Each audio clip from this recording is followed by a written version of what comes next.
Eh bien bonjour à tous et à toutes et bienvenue sur Duchess Bellorum, une chaîne dédiée à la Seconde Guerre mondiale.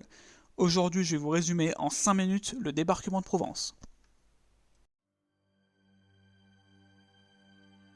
Le débarquement de Provence, appelé l'opération Dragoon, avait pour but d'ouvrir un nouveau front en France pour pouvoir prendre l'armée allemande en tenaille. Les objectifs sont les suivants: libérer les villes de Toulon et de Marseille pour assurer un ravitaillement aux forces fraîchement débarquées. Ensuite, remonter le Rhône jusqu'à effectuer une jonction avec les forces débarquées sur les plages de Normandie.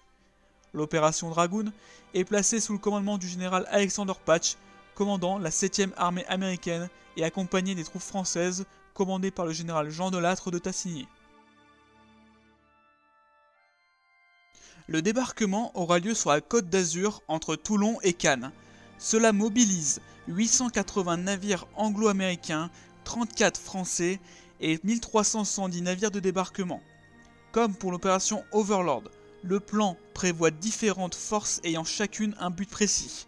La nuit du 14 au 15 août, des commandos français vont entrer en action.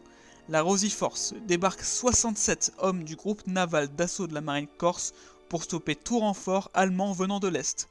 La Romeo Force débarque 750 commandos d'Afrique au niveau du Cap Nègre. La Sitka Force, constituée par le Special Service Force, s'est chargée la même nuit de détruire les batteries côtières de Port-Cros et du Levant. Le Kodak Force, composé de la 3e, 36e et 45e division américaine et la 1re division blindée française, sont répartis en 3 secteurs. Le premier secteur nommé Alpha Beach, la 3e division d'infanterie et la 1re division blindée française débarquent sur les plages de Cavalère, la Croix-Valmay et de Pampelonne. Le deuxième secteur nommé Delta Beach, la 45e division d'infanterie débarque sur les plages de Sainte-Maxime. Et le troisième secteur nommé Camel Beach, la 36e division d'infanterie débarque sur les 3 plages différentes. Une face à la base de l'aéronautique navale de Fréjus-Saint-Raphaël, une à Dramont et une sur la plage d'Antor à Haguet.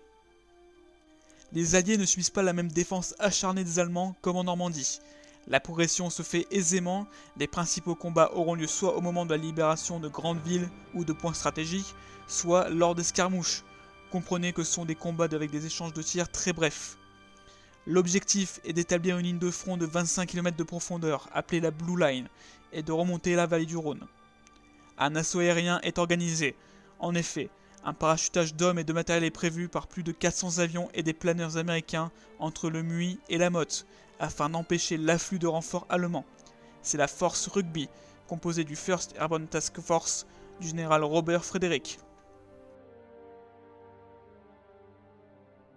À J+1, le 16 août 1944, la force Garbeau débarque.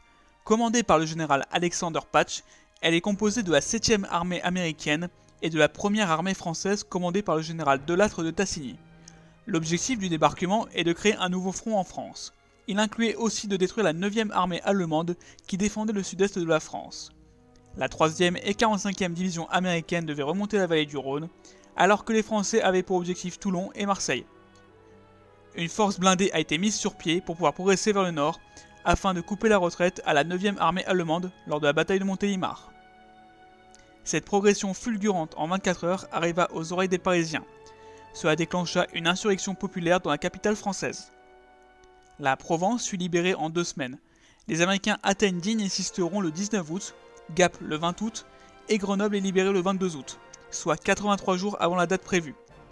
Les Français libèrent Toulon le 23 août et Marseille le 29 août. Du côté des Alpes-Maritimes, le 28 août, Nice est libérée. Le 12 septembre, la jonction est faite avec les troupes de l'opération Overlord.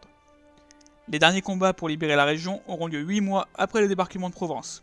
En effet, les Alliés n'ont fait que longer les Alpes. Des Allemands retranchés dans les forts alpins se battront jusqu'en fin avril 1945. Le débarquement de Provence, hélas moins connu que le débarquement du 6 juin 1944, n'en reste pas moins important. Nous avons pu voir que la progression s'est faite très rapidement. Mais des combats intenses auront lieu, notamment à Toulon et à Marseille, où les Allemands se battent jusqu'à la dernière balle. C'est ici que les Français perdront plus d'hommes. Cette opération a permis d'accélérer la libération de la France et aura le droit à une vidéo plus détaillée et plus longue.